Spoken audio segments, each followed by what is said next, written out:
ले ले शुरू से पढ़ ओम नाना विधि तथा भाग तांबूल स्वाहा आग्रह बोला हमरा नहीं पढ़वावे तो तू पढ़ा दे पढ़वे आवे नहीं यहाँ बैठ जा ना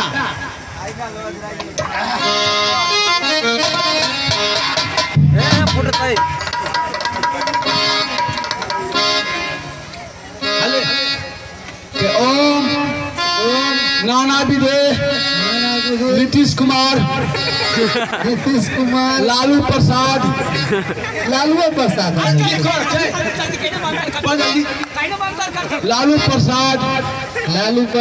सोहा ओम सनी देवल बॉबी देवल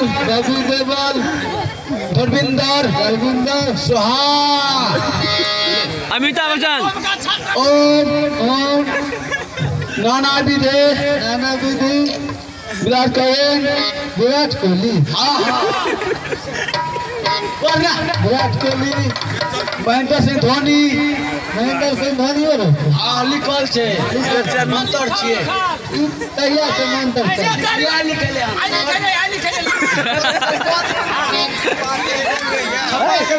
छपा के ओम शंकर सहनी हाँ लिखल छे शंकर सहनी मर गए शंकर सहनी कलेश्वर दास बेचन राम टुन राम सोहा आप भगल बेसी बीत भूखे से बर्दाश्त नहीं हो अदाई सब जल्दी पिन कूट खाना चढ़े कि चढ़ेने कि नहीं सब हो रही किया तो ई बीत के बाद सोच देखे आदमी सब आबि गेल छै परगना के सबके हम ठार कहने छी देखे छै परगना वाला आर के ई सब बीत खत्म कर जल्दी सबके बैठेबे चलिए हम तब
बच्चा जगल नाच देखे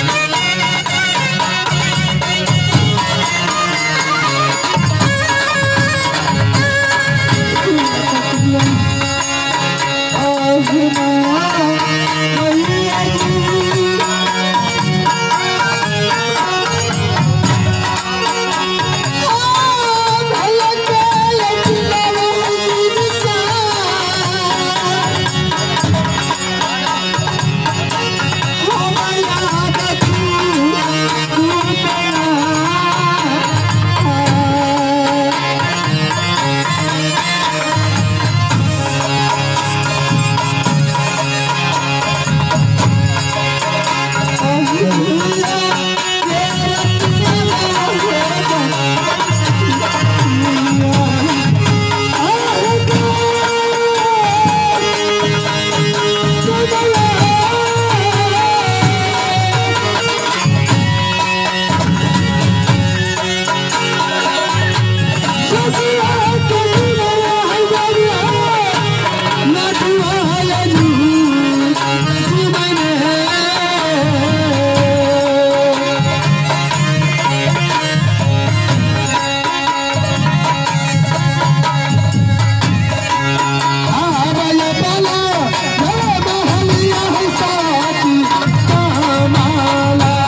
धान का फूल कुटे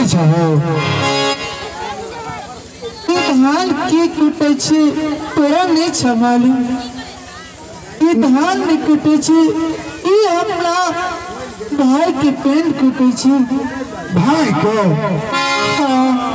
नाम है भाई को भाई के नाम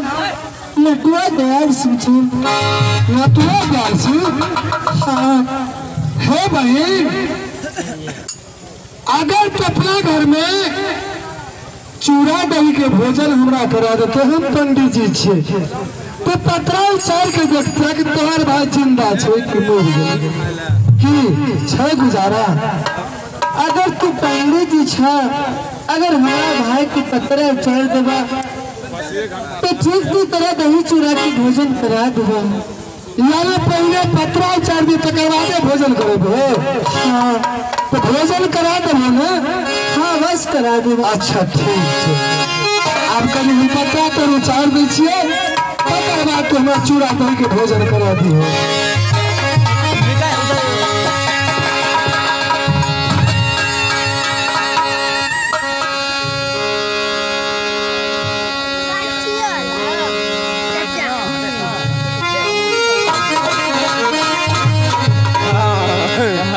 एक नंबर पता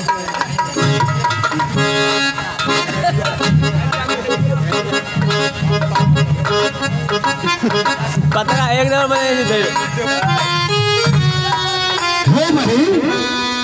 आज पत्रा में तो बड़ा अजूबा बात लिखी है भाई आज पत्रा पूछ रही कि तोहर भाई याबियो गेलिया तोहर भाई नहियो जालिया तोहर भाई मोरियो गेल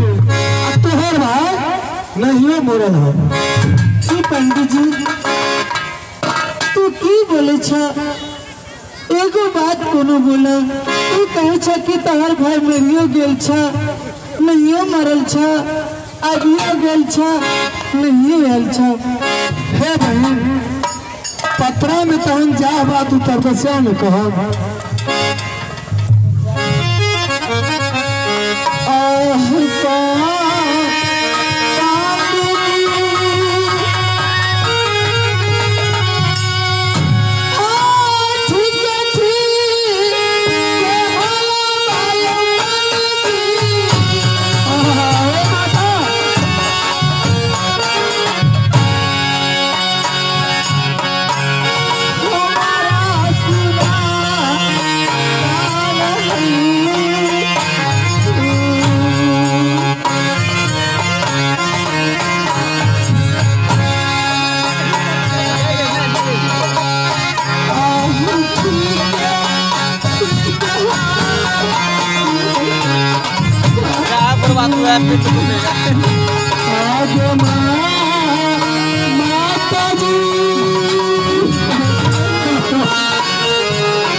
पब्लिक धीरे धीरे देखते ना ताहि दुआरे एक बार बीच में सीन के बाद अनाउंस करबे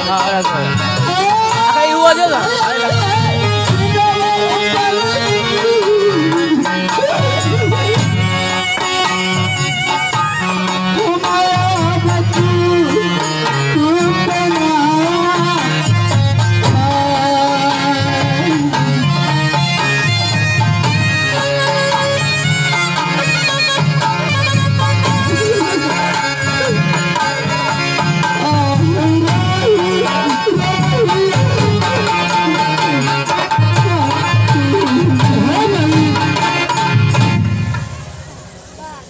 पतला मुचल की भाई तोहर मरियो गेल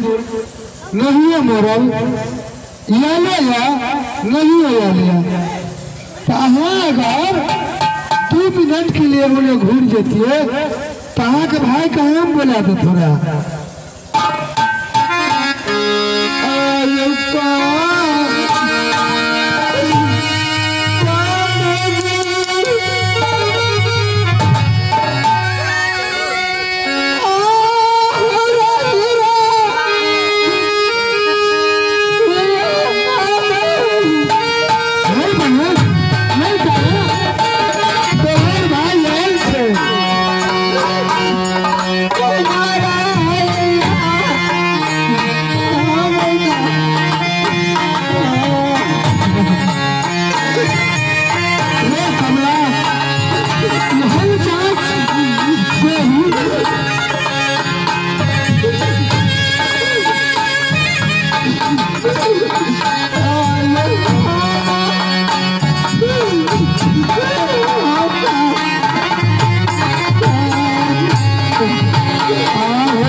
हम तोहर भाई छी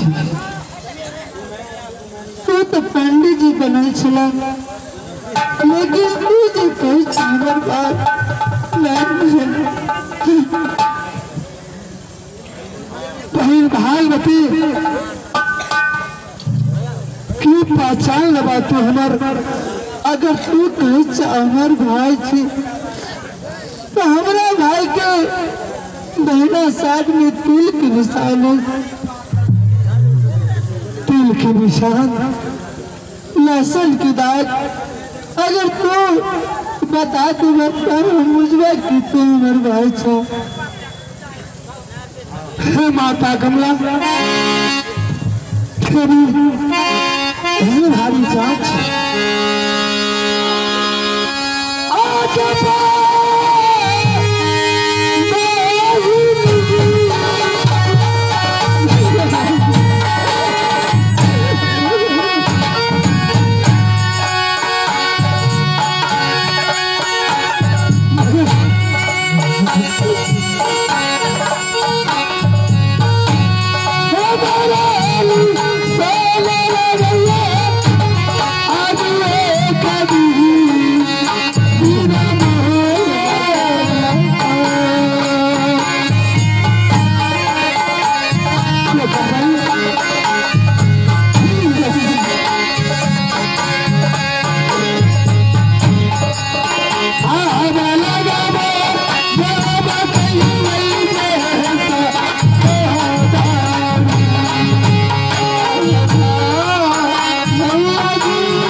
जदि चाचा भीमल से सबराती राज भरौरा से बकरी के सजलकै साथी सबराती के बहुरा मैया मार के खेत खरियान के देलकै सास सब लाठी के तोड़ के चूल्ही जरना बना देलकै सास सब उठा के दुनिया के फेरी वाला के जला देलकै वह दिन प्रतिज्ञा के लिए कि जे दिन प्या के बदला गौना में बहुरा मैया से नहीं लेबै तै दिन बकरी नगर नहीं जेबै नहीं राज भरौरा जेबै तोरे कारण गांव के समाज लोग कुछ पुत्र जलक मर्दन छुईदार स्वभाव के चाचा भीमल का है वो बेटी भागवत हाँ चाचा जी सबसे पहले ये कहा तू केकरा से गप करे छो चाचा जी हाँ भैया से गप करे छी नटवा से कि बेटा नटकवा से हाँ या परमात्मा बेटा नटकवा के खातिर राज भरौरा में छरीदार मंजन मरार कौआ घरवा मिल के हमरा दोनों बाप बेटी के एको रत्ती दासा नहीं रखलक लेकिन एक दिन बेटा नटकवा हमर कौन देश राज में रहा और कत्ता छपकल रहा सबसे पहले हमरा बेटा के पहचान कर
चाचा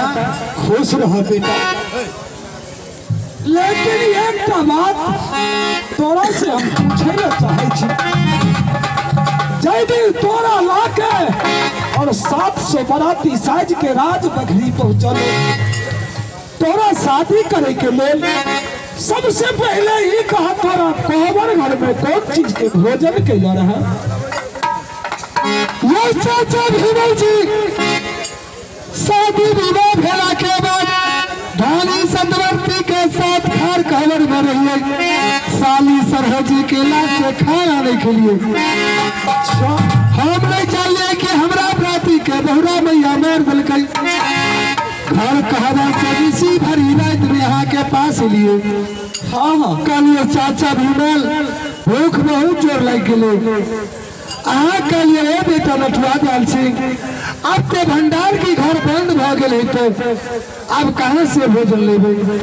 लेकिन वही समय में प्याला पर जाके आटा दे छले तू कौन काम कर जाके आटा लेके एक लिट्टी बनल है दिव्या जला के दिव्या के पेली पर एक लिट्टी तैयारी करो और तैयारी करके हमरा भोजन करियो। हाँ हाँ ठीक बात छै। सही छे चाचा पीवल चैतन देख रहे कि सास सपराती के बहुरा मैया मार के खेत खरियार कर दिलके आगे एक आँख डाल लेके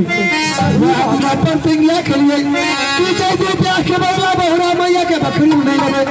ओइ दिन में भरौरा जेबे ने बकरी जेबे अब बस बात राज बगा नहीं ना जगरी कामुर कमूरचा देश में गुड़ मान सीख लिए यार आप बकरी बाजार जेबे बदला ले। अच्छा बेटा तू हाथीराज बंगाल में इतने समय बिता दिला। हाँ चाचा 11 साल 11 महीना 27 दिन पर तू लौट के रहा। लेकिन एहि बीच में राज भरौरा के जब तक छड़ीदार मंजन मरार रह से हमरा दोनों बाप बेटी के लाठी के होड़ से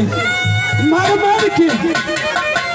दुर्दशा कर दिलक। भोज के लिए अच्छा चाचा ये बताबू चावल लगा दिलिए कि रखनी छे। चावल लगल छे बेटा। ये चाचा भीमल जी राज भरौरा में सात सबल पर के घर छे ने। हाँ सबके चावल लगा दिलिए पूरा के चावल लगा दिलिए जतेक मरर कहलखिन ओतेक हम चावल लगा देने छी। ये चाचा भीमल जी जते के नगर के समाज के सबके हकार दे दिए कि चलो चलो भोजन तैयारी भ गेले। हाँ चाचा हाँ भोजन करा देबे ठीक छै। और ओकरा से की पूछबे कते पर बैठल रहते मान ले छतवा के रंठा में फोन सटा देबे आकरा पूछ लेबे कि बकरी बराती जब हो की दे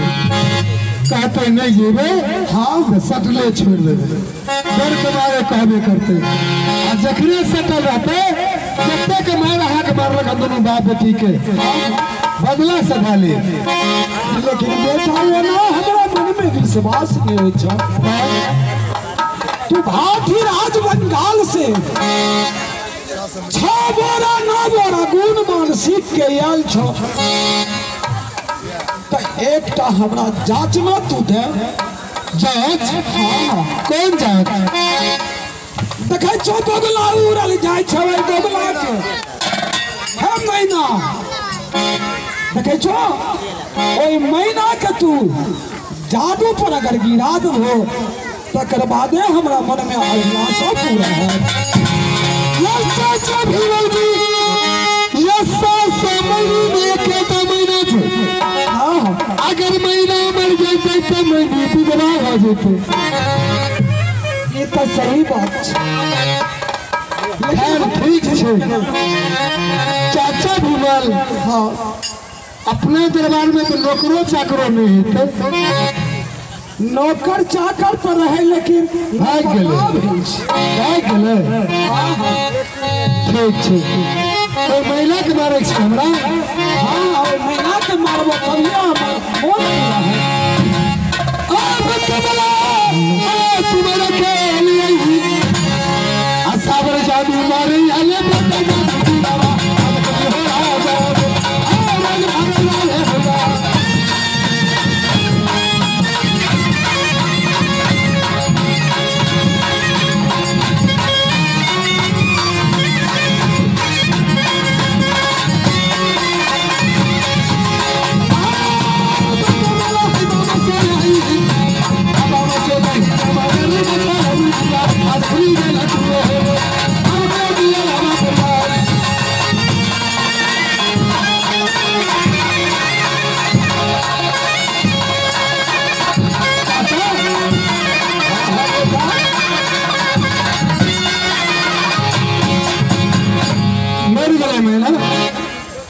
सही बात तोहर गुणगान बहुत पक्का छ बेटा।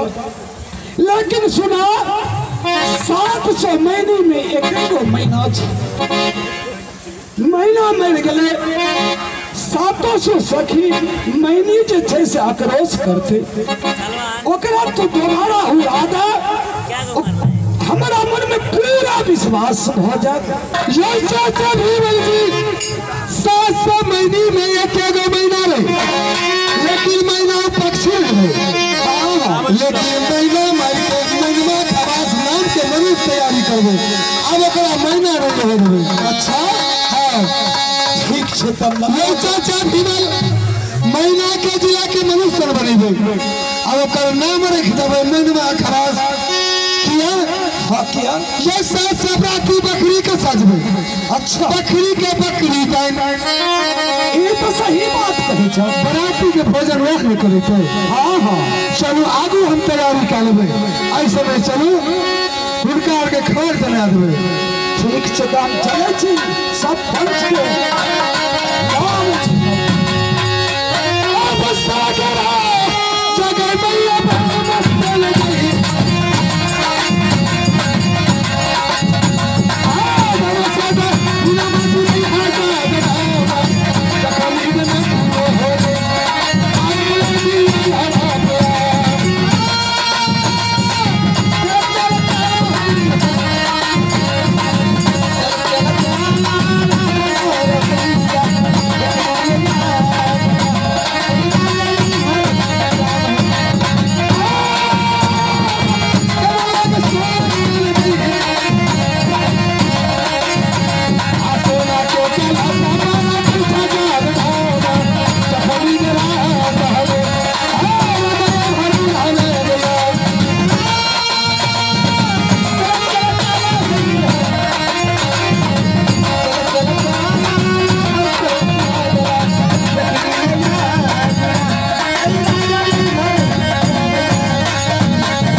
टाइम भ गेल अछि।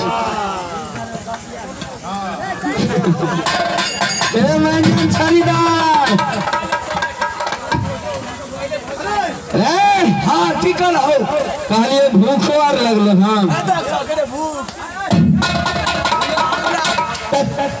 बोलाना भीमल बा कहीं जल्दी परगना सब देखे छी आबि के रोड पर ठाड़ भेल छै, सबके बैठाना भीमल के बोला।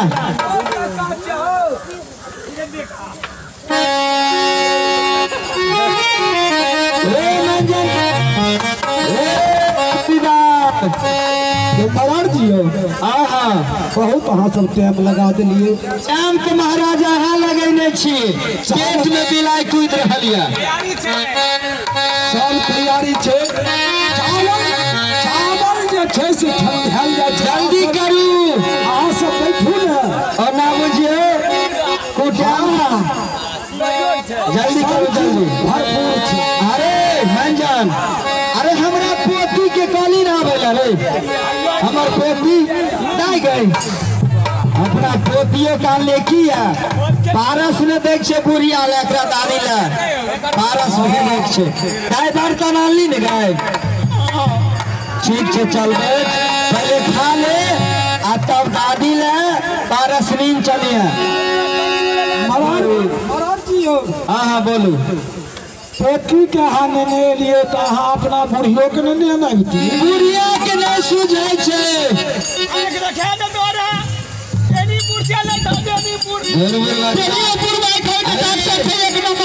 अपनो घर वाली के ले लिए फिर लेबै। लहान लऽ गेल छलिए राज विराज, लहान तहान में नहीं चले छे बेनीपुर से देखा दो। बुढ़िया के नहीं सूझे छे एना नहीं हते। ठीक छै तो पोती काल लिए बारस लो जेते भाई सही ले देबी बुढ़िया ले। अहाँ सब अच्छा खाइयो लिया ओते बोले सजल्दी मैं अहाँ सब बैठ के पहले भोजन कर लिया। अहाँ सब अपन पारस ल ले बच्चे। बैठ बैठ बैठ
पान पी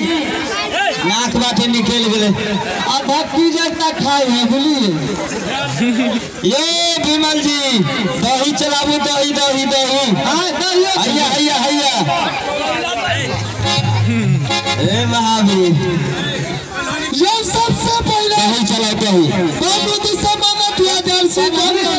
बाद में किए जते के समाज बैठल छै सबके धरती में सटा दै छियै आ तब पूछ लेबै कि बराती जब हो कि नहीं आई गई तू जो चाप चल जो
अच्छा ये बताबू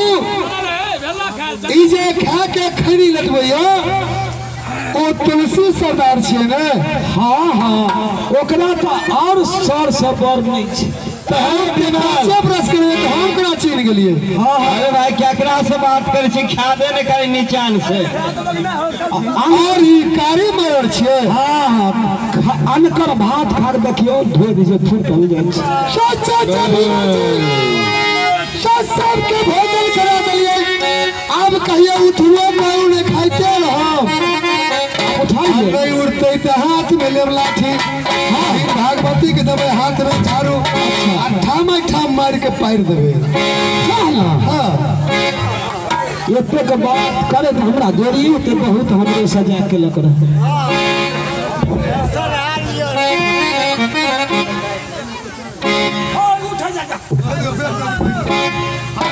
उठा जा जाओ है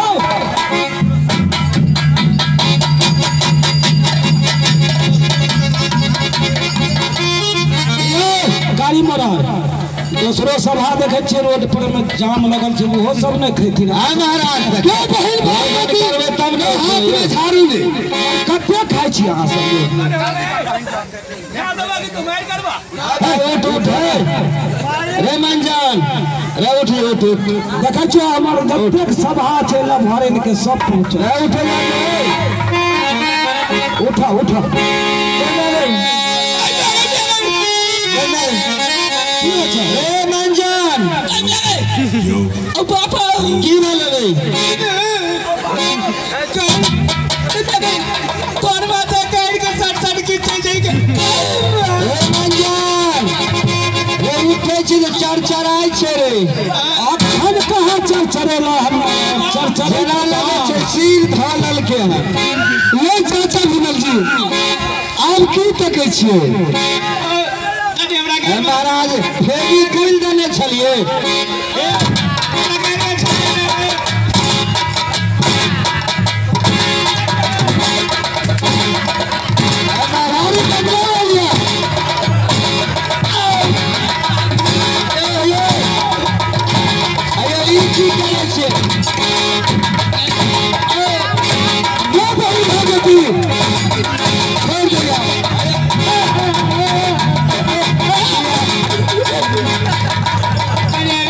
खिया पिया के निकाले छी महाराज। आप सबसे पहले बताबो कि हमरा पहचानै छियै अपने के छिए नहीं चिन्है छी हम अहाँके ये सभा के पंचना बोलो ये चक्कर यहाँ भोज खा रहल छियै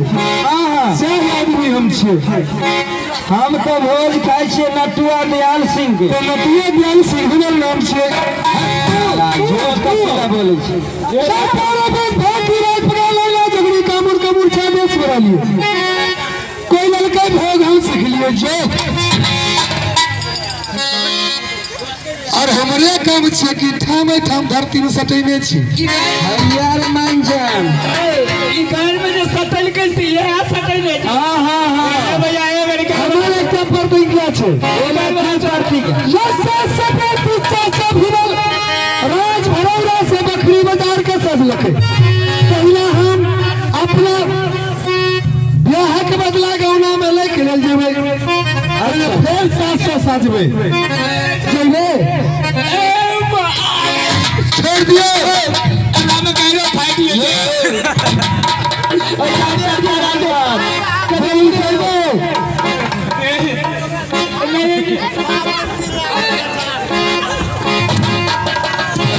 चले ना गेले ना एक बगल का सर का तू जे कहै छो बारात जाइला फेन से हाँ एक तो हमार बाप दादा बारात गले तोरा साथे हमार बाप दादा मर गए लेकिन फेन से हम सब नहीं जा बारात नहीं बारात नहीं जा। ये भरौरा के समय अगर यहाँ से दोबारा नहीं जेबै तो धरती में सटलो मर जेबै आँख अंधर भए जा सबके मंजन जेबी सुन न बोलू दे न रे भरुआ कहलिए झूठ फूट से कह दी हाँ जा बारात आ उठ जेबे धरती में सटल छिए और कभी नहीं जा हाँ हम सब जाब हमरा आर के धरती से ओदारो चरचराई अब बोले ना हाँ जाब आ बच्चा लगा जगह मैया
पहले सब छूट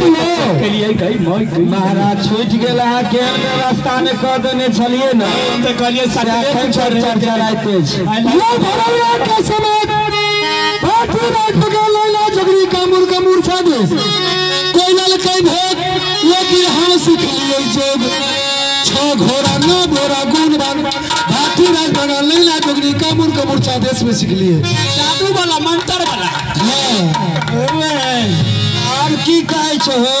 आप राती जा पड़त बराती हाँ हम सब आब नहीं जा बराती नहीं ले जेबो अगर गले तो घुर के नहीं एले आ फिर जबै त बिहान में हमर जे छै बाप दादा तोरे बारात में मारल गेल छै नहीं ले जेबो माफ क्या दो भैया माफ क्या दो दौड़े वाली के कनी बारे में सोचो माफ क्या दो नहीं जब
जी हमारी हालत